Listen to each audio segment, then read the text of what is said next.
Assalamualaikum warahmatullahi wabarakatuh. Nah, kita lanjut lagi materinya di pertemuan kali ini. Kita akan coba membahas terkait penyelarasan arsitektur enterprise.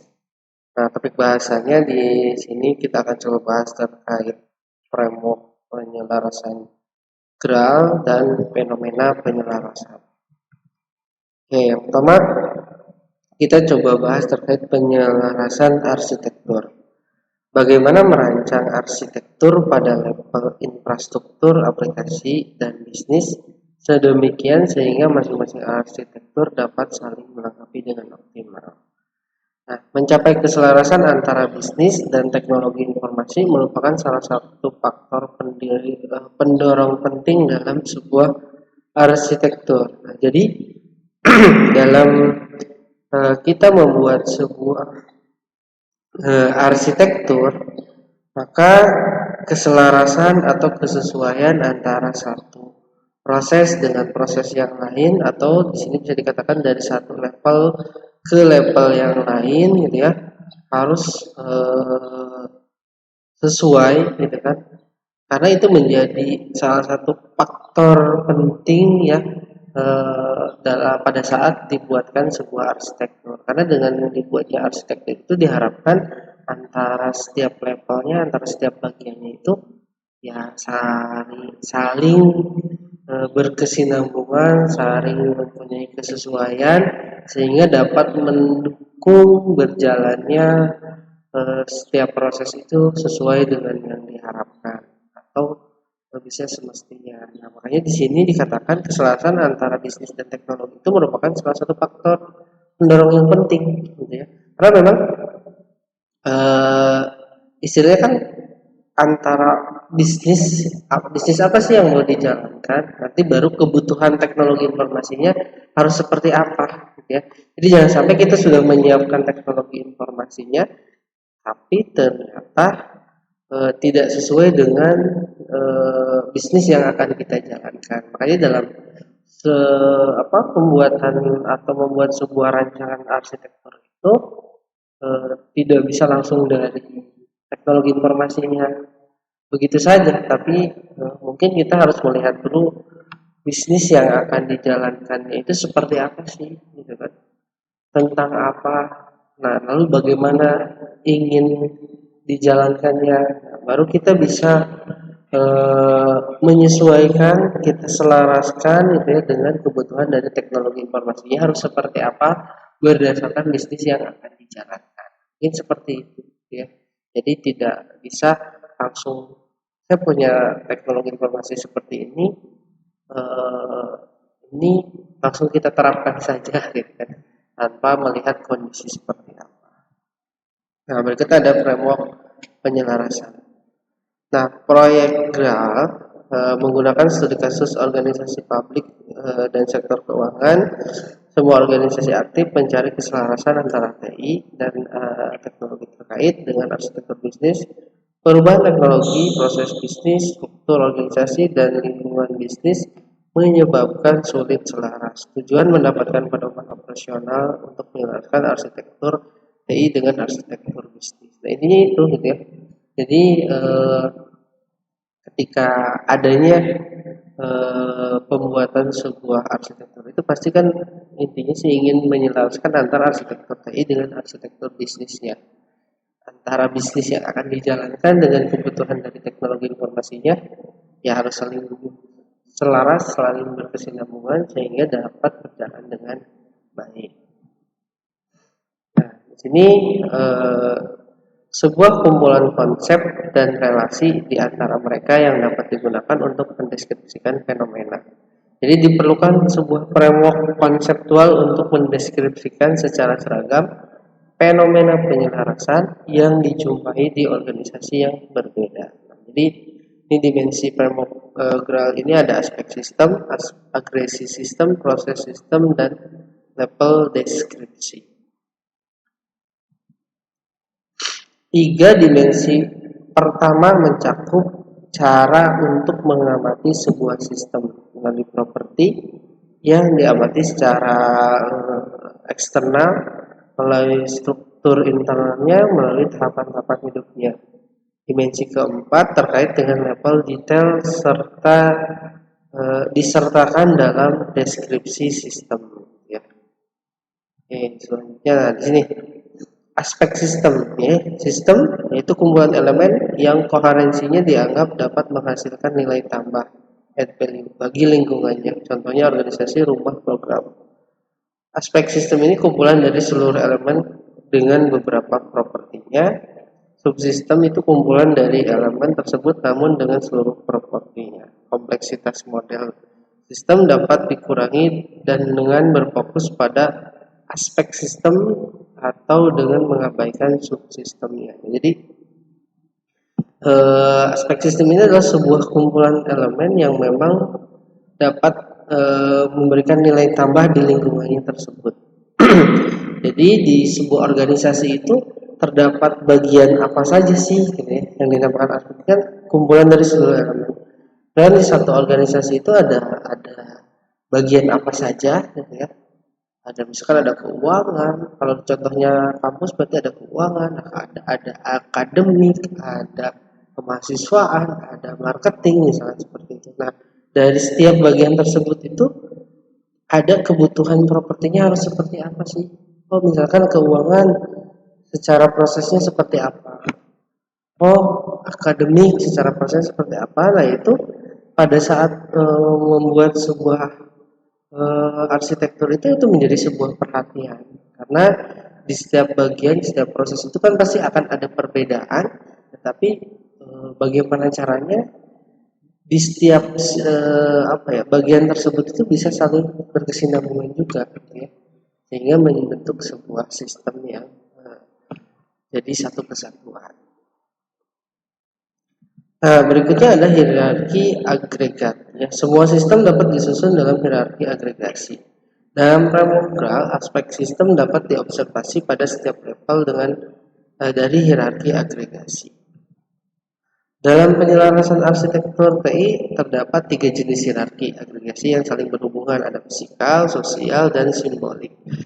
Nah, jadi yang fisikal itu terdiri dari seluruh entitas proses yang dapat dideskripsikan dengan ukuran. Ya, jadi istilahnya kalau sifatnya fisik itu ya, kalau di sini bisa dikatakan atau didefinisikan dengan sebuah ukuran fisik, berapa meter, berapa kilo, gitu ya, berapa detik, gitu ya. Jadi kita bisa mengetahui secara fisiknya. Nah, kalau sosial ini adalah hal-hal yang berkaitan dengan bisnis, kebutuhan, nilai tambah, uang, norma, hukum, gitu. Istilahnya aturan yang berlaku seperti apa, hukum yang harus apa namanya dilakukannya juga seperti apa. Nah, itu adalah sosial, gitu ya. Jadi yang memang kaitan dengan norma dan sebagainya.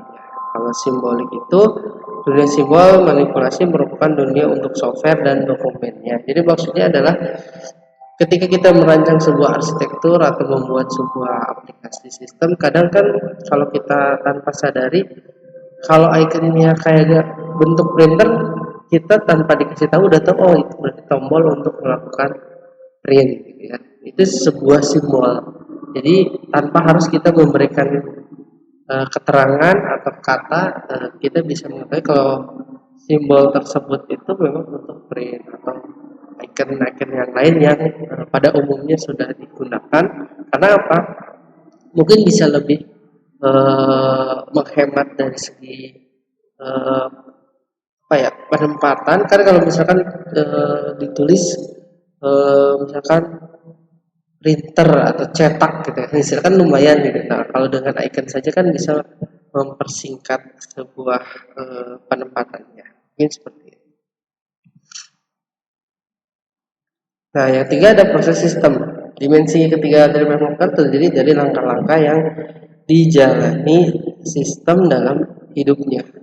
Dari konsep hingga diciptakan, digunakan, sampai dihapuskan. Jadi sistem itu kan mulai dari konsep di awal itu seperti apa, terus dibuat, terus digunakan, sampai ya sistem itu ada masanya harus dihapus atau sudah tidak digunakan lagi. Ya, contohnya kayak Microsoft Windows XP gitu kan, istilahnya sekarang sudah tidak digunakan lagi oleh Microsoft atau sudah tidak disupport lagi karena memang sudah dirasa tidak sesuai dengan perkembangan teknologi saat ini. Misalkan seperti itu. Nah, pada saat kita membuat sebuah arsitektur, mungkin itu jadi satu pertimbangan juga.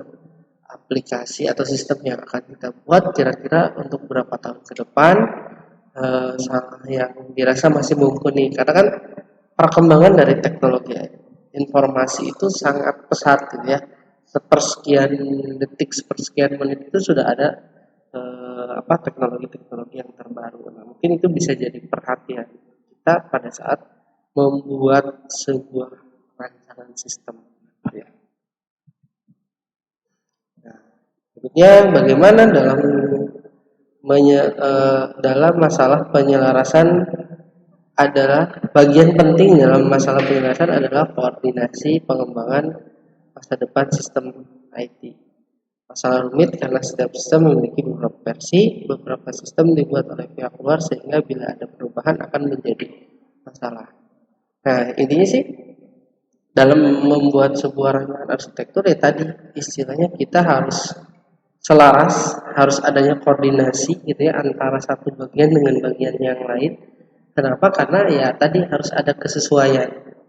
Ya namanya sebuah arsitektur itu yang memang diharapkan semuanya udah saling berkesinambungan, sudah saling terhubung satu dengan yang lainnya. Harapannya seperti itu. Walaupun memang kadang ada masalah, kalau di sini masalah rumit itu ya namanya software kalau kita menggunakan punya orang kan kadang ada perbedaan versi. Ya, ketika ada beda versi harus ada penyesuaian lagi. Nah, berikutnya ada sistem itu kan kadang dibuat oleh bagian-bagian atau pihak-pihak yang berbeda. Ketika ada perbedaan vendor pembuatnya pasti akan ada beda kebijakan ya kan, itu menyebabkan kadang adanya ketidaksesuaian dalam prosesnya. Berikutnya ada fenomena penyelarasan. Beberapa fenomena dijumpai saat studi yaitu semua organisasi memiliki arsitektur berlayar. Semakin lambat perubahan layanan komponen infrastruktur, semakin besar kumpulan para penggunanya dan sebaliknya. Teknologi baru ditambahkan pada teknologi lama, hampir tidak sepenuhnya menggantikan teknologi lama. Kemampuan pengelolaan sistem bisnis berbanding terbalik secara proporsional dengan jumlah proses bisnis yang didukung oleh sistem. Sistem bisnis cenderung mendorong infrastruktur. Nah, ini beberapa fenomena yang dijumpai ya. Arsitektur sistem bisnis didorong oleh operasi bisnis dan arsitektur infrastruktur didorong oleh strategi maksimal. Perubahan dalam arsitektur infrastruktur diharuskan harus dibarengi dengan perubahan dalam struktur manajemen infrastruktur. Ya. Penyelarasan sistem bisnis dicapai dengan menyelaraskan bagian perancangan sistem bisnis dengan operasi bisnis pendukung. Semakin rumit rotasi pemodelan proses, semakin banyak keputusan dibuat terkait pembangunan model dan semakin banyak kesalahan terjadi pada model. Konsistensi antara model proses, model aplikasi dan model domain subjek sulit dapat tercapai seutuhnya. Metode dan notasi.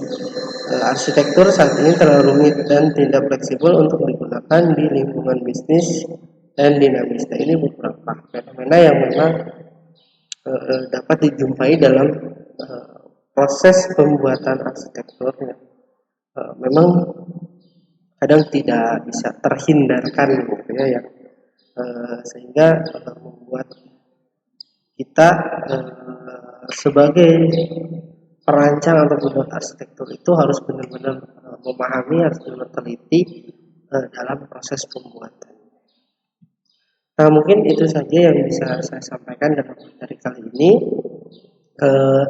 Ada dua pertanyaan yang ingin saya sampaikan terkait materi yang tadi sudah saya sampaikan. Ya, mungkin nanti bisa dijawab, dimasukkan di forum yang sudah saya sediakan. Yang pertama adalah kenapa sih penyelarasan itu penting di dalam pembuatan sebuah arsitektur? Nah, yang kedua, kenapa harus dibuatkan arsitektur? Nah, mungkin itu saja. Tolong dijawab pertanyaan tersebut. Kalau ada yang dirasa kurang jelas, boleh langsung ditanyakan saja. Mungkin itu saja, kurang lebihnya mohon maaf. Saya akhiri. Wassalamualaikum warahmatullahi wabarakatuh.